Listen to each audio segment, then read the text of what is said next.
Դեկտեմբերի 11-ին հրաժարական տվեց Բուլղարիայի վարչապետ Ռոսեն Ժելյասկովը։ Դրանից մեկ օր առաջ երկրի խոշոր քաղաքներում բողոքի ցույցեր էին կառավարության հրաժարականի պահանջով։ Ժելյասկովն ասաց. «Ինչպես սահմանադրությունն է թելադրում, իշխանությունը գալիս է ժողովրդից։ Մենք լսում ենք կառավարության դեմ բողոքող քաղաքացիների ձայները»։ Իսկ ինչու էր բողոքի ցույց անում ժողովուրդը։ Ընդամենը դեմ էր 26 թվականի բյուջեի նախագծին ու պահանջում էր արտահերթ խորհրդարանական ընտրություններ։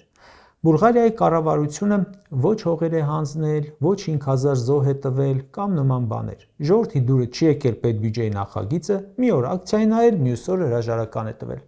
Հիմա այս մեր կառավարությունը ամեն օր հայտարարում է Բուլղարիայի կառավարության նման. իշխանությունը պատկանում է ժողովրդին, սահմանադրությունն է մեջտեղ բերում, որով ժողովուրդն է իշխանության տերը, երբ ասի կգնանք։ Ժողովուրդը բողոքի ցույցեր է արել, բազմաթիվ անգամներ։ Իշխանությունը էլ նռնակներ է նետել, էլ քրգործեր սարքել, եղունգներով, սեղանատամներով կառչել է իշխանությունից։ Ուշագրավն այն է, որ Բուլղարիան Եվրամիության անդամ է։ Այն Եվրամիության, որը արտոնում է Հայաստանի իշխանության բոլոր հանցանքներն ու զանցանքները ցուցարարներին ջարդելը։